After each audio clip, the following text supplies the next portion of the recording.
महाकाय सूर्यकोटि समप्रभ निर्विघ्नं कुरु मे देव सर्वकार्येषु सर्वदा।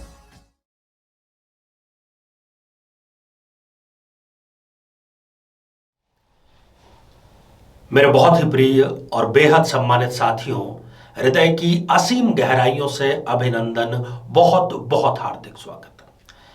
साथियों, इतने वर्षों के रिसर्च, शोध, अनुसंधान, इसके बाद में एक बात बिल्कुल पुख्ता और बिल्कुल निश्चित तौर पर कही जा सकती है कि यदि कुछ सावधानियों को ध्यान में रखा जाए तो दाम्पत्य जीवन से दुख, कलह, कटुता, इनको हमेशा हमेशा के लिए दूर किया जा सकता है। साथियों, इस विशिष्ट श्रृंखला में हम प्रत्येक लग्न के बारे में कुछ बिंदुओं पर चर्चा कर रहे हैं।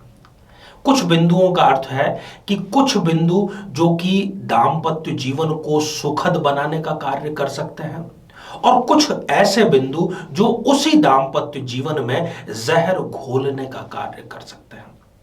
साथियों, इन दोनों ही विषयों पर हम चर्चा करेंगे और आज ये चर्चा हमारी होगी मकर लग्न के जातकों के लिए। यदि आप भी मकर लग्न के हैं, विवाह आपका संपन्न अभी तक नहीं हुआ है, तो आपके लिए बहुत बड़ा प्लस पॉइंट है। आप भावी जीवन साथी का चयन पूर्ण वैदिक रीति से कर सकते हैं और इसमें हम आपको सहायता प्रदान कर रहे हैं। यदि आप शादीशुदा हैं, तब भी आप अपनी जन्म पत्रिका हाथ में उठा करके इस बात को पूरी कसौटी पर कस सकते हैं कि यह रिसर्च कितने हद तक ठीक है।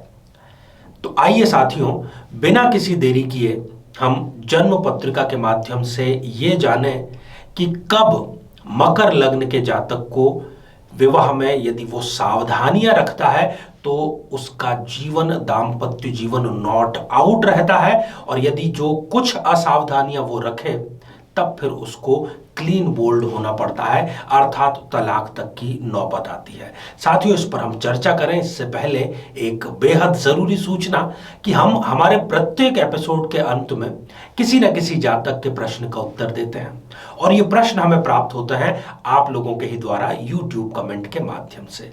जब भी आप अपना कमेंट लिखें, उससे ठीक पहले #आचार्य चंद्रकांत इस शब्द का प्रयोग जरूर करें, और साथ ही बेहद आसान सा प्रश्न जो इसी एपिसोड से संबंधित होगा, इसी एपिसोड के अंत में आपसे पूछा जाएगा और आपके ज्योतिष को बढ़ाने वाला होगा, ज्ञान को वर्धित करने वाला होगा। उसका उत्तर साथ में लिखा हुआ होना बेहद अनिवार्य है। साथियों, ये आप स्क्रीन पर 2 जन्म पत्रिकाएं देख पा रहे हैं। ऊपर है आपकी जन्म पत्रिका। आपकी जन्म पत्रिका कहने का अर्थ है कि मकर लग्न की जन्म पत्रिका, स्वामी है शनि। नीचे जो है वो आपके भावी जीवन साथी की जन्म पत्रिका है। अब बहुत गौर से आपको कुछ बातों का, कुछ सावधानियों का न केवल स्मरण रखना है बल्कि उसको अपनाना भी है जिंदगी में। सबसे पहली और सबसे महत्वपूर्ण बात, पहले हम सकारात्मक बिंदुओं की चर्चा कर रहे हैं। मकर लग्न का जो भी जातक या जातिका होती है, उसको जीवन में बहुत ऊंचाई पर जाने की अभिलाषा होती है, उसकी महत्वाकांक्षा बहुत ज्यादा होती है। उच्च पद प्राप्त करना उसका जीवन का सबसे बड़ा लक्ष्य, सबसे बड़ा सपना होता है। अब कहेंगे इसमें कौन सी गलत बात है। गलत बात यह है कि यदि आप गलत जीवन साथी का चयन कर बैठे, क्योंकि ऐसी घटनाएं कई बार हो चुकी हैं। एक जो व्यक्ति है वो तरक्की की सीढ़ियां चढ़ना चाहता है, और दूसरा व्यक्ति जो है उसने अपने जीवन में संतोष को ही परम धन मान लिया है। ये शादी ज्यादा समय तक नहीं चलती है। तो कहने का अर्थ यह है कि मकर लग्न के यदि आप हैं तो आपको ये चाहिए, आपको ये प्रयास करना चाहिए कि आप किसी मकर लग्न के ही व्यक्ति से विवाह बंधन में बंधे, क्योंकि आपकी विचारधारा, आपकी मानसिकता, आपकी आइडियोलॉजी उनके साथ में मैच करेगी, और ये दोनों ही साथ में जीवन में तरक्की का रास्ता तय करेंगे। साथियों, दूसरा बिंदु है कि आमतौर पर होता क्या है, मैं एक आम आदमी की बात कर रहा हूं, ज्यादातर मामलों में ऐसा होता है कि व्यक्ति को बहुत शीघ्र क्रोध आता है और शीघ्र ही समाप्त हो जाता है। यह क्रोध का एक बहुत ही सामान्य लक्षण है। परंतु मकर लग्न के व्यक्ति के साथ में उल्टा होता है। मकर लग्न का जो व्यक्ति है उसको क्रोध इतनी आसानी से नहीं आता।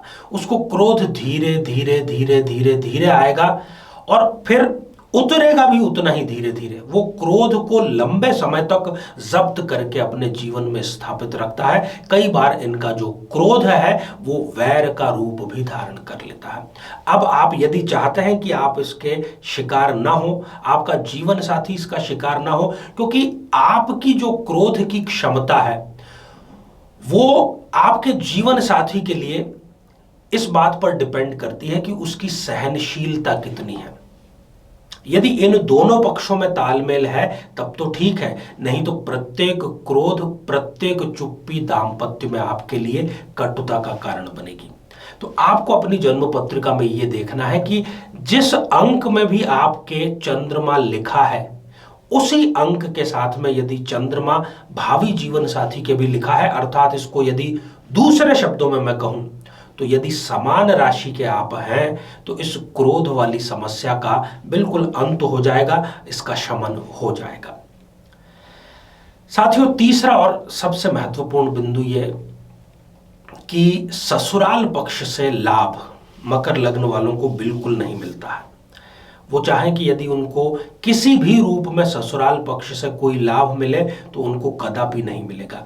यदि आप चाहते हैं कि ससुराल पक्ष से आप किसी भी प्रकार का, मैं ये नहीं कह रहा कि आप पैसों की मदद की मांग करें या इस टाइप से, परंतु भावनात्मक या मानसिक रूप से भी आपको सहयोग चाहिए, तो एक बिंदु को आप ख्याल करें कि भावी जीवन साथी की जन्म पत्रिका में द्वितीय और सप्तम इन दोनों ही भावों में एक साथ में एक या अधिक पाप या क्रूर ग्रह जैसे कि राहु, केतु, शनि, मंगल या सूर्य ये विराजमान हो तो ससुराल पक्ष से आपका तालमेल भी श्रेष्ठ रहेगा और समय समय पर आप भी उनकी मदद करेंगे और वो भी आपकी मदद के लिए तत्पर रहेंगे। साथियों, चौथा बिंदु, मकर लग्न के साथ में क्या होता है, एक विरोधाभासी स्थिति होती है। इनके जो अच्छे गुण हैं उनको तो इनका जीवन साथी कर देता है अनदेखा, और इनके अंदर जो भी दुर्गुण है, क्योंकि इंसान में दोनों ही गुण होते हैं, उस दुर्गुण को इनका जीवन साथी बड़ा रस लेकर के बड़ा प्रचार प्रसार करता है मित्रों में, अपने घर में, और इनकी बदनामी करने का कार्य करता है। यदि आप इस स्थिति से बचना चाहते हैं, अपने दाम्पत्य को बचाना चाहते हैं, तो आप ये देखिए कि आपकी जन्म पत्रिका में जिस अंक के साथ में शुक्र लिखा है उसी अंक के साथ में भावी जीवन साथी के यदि चंद्रमा लिखा है तब फिर ये तालमेल रहेगा और इस स्थिति का आपको सामना नहीं करना पड़ेगा, बल्कि आपके दुर्गुणों पर पर्दा डाला जाएगा और अवगुणों का जो है उसका भी शमन किया जाएगा और सद्गुणों का प्रचार किया जाएगा। साथियों, पांचवा बिंदु यहां पर है कि मकर लग्न के साथ में ये घटना होती ही है कि उनको संतान से उतना सम्मान नहीं मिलता जितना कि वो डिजर्व करते हैं। इसमें आपको कैसे आप इसको ठीक कर सकते हैं, आप ये देखिए कि शनिदेव जो आपकी कुंडली में लग्नेश भी हैं, शनिदेव जिस अंक के साथ में लिखे हैं उसी अंक के साथ में यदि भावी जीवन साथी के चंद्रमा लिखा है तो आपको आज्ञाकारी संतान प्राप्त होगी और वो आपका नाम भी अवश्य रोशन करेगी। साथियों, छठा और अंतिम बिंदु यहां पर पॉजिटिव में यह है कि मकर लग्न के साथ में सामान्य तौर पर यह होता है कि जवानी का जो दौर है वो तो पति पत्नी झगड़े में बिता देते हैं और जब अधेड़ उम्र या उसके बाद में जब बुढ़ापा आता है उस समय उन दोनों का प्यार एक दूसरे के लिए उमड़ता है। यदि आप चाहते हैं कि समय रहते ही सही उम्र में आप प्रेम पूर्वक जीवन व्यतीत करें तो आप कोशिश करें कि सबसे आपके लिए बेस्ट जो राशि है वो है कर्क राशि। आपको कर्क राशि के व्यक्ति को प्राथमिकता देनी चाहिए विवाह करने के लिए। साथियों, अब दो ऐसे बिंदु जो दाम्पत्य को संकट में डालने का कार्य कर सकते हैं। आपको दो राशियों वाले व्यक्ति से कभी भी विवाह नहीं करना चाहिए। एक तो मिथुन राशि और दूसरा धनु राशि, इनसे आपकी कभी भी नहीं बनेगी। दूसरा बिंदु, जिस समय आपका विवाह संपन्न हो रहा है उस समय आपको और आपके जीवन साथी दोनों को एक ही ग्रह की महादशा नहीं चलनी चाहिए। तो साथियों, अब हम बढ़ते हैं आज के हमारे कमेंट के चरण की ओर। आज हमने कमेंट शामिल किया है शालू शर्मा जी का, जो कि उन्होंने लिखा है कोटा राजस्थान से। शालू जी, आपने पूछा है कि क्या सरकारी नौकरी का योग आपकी जन्म पत्रिका में है? निश्चित रूप से है। सूर्य आपकी कुंडली में न केवल लाभेश है बल्कि उच्च का होकर के केंद्र में विराजमान है। सरकारी नौकरी आपको जरूर मिलेगी, परंतु नवंबर 2022 के बाद में। किसी भी रविवार से प्रारंभ करके रोजाना आप सूर्य की उपासना करें। ढेर सारी आपको शुभकामनाएं। साथियों, अब आज का बेहद ही आसान सा प्रश्न। आज हमने चर्चा की मकर लग्न की। मकर लग्न के व्यक्तियों को किन दो राशियों वाले व्यक्ति से कभी भी विवाह संपन्न नहीं करना चाहिए? आप सभी स्वस्थ, समृद्ध और शांतिपूर्वक जीवन व्यतीत करें। नमस्कार। जीवन में किसी समस्या का सामना कर रहे हैं, जैसे कि शादी में देरी होना, पति पत्नी में मनमुटाव या तलाक तक की नौबत आ जाना, संतान का प्राप्त न हो पाना, नौकरी या धन प्राप्ति में बाधा आना, जीवन के प्रत्येक क्षेत्र में किसी न किसी प्रकार की बाधा आना, तो आज ही अपनी जन्म पत्रिका का संपूर्ण विश्लेषण करवाएं और पाएं समस्या से सदैव के लिए मुक्ति।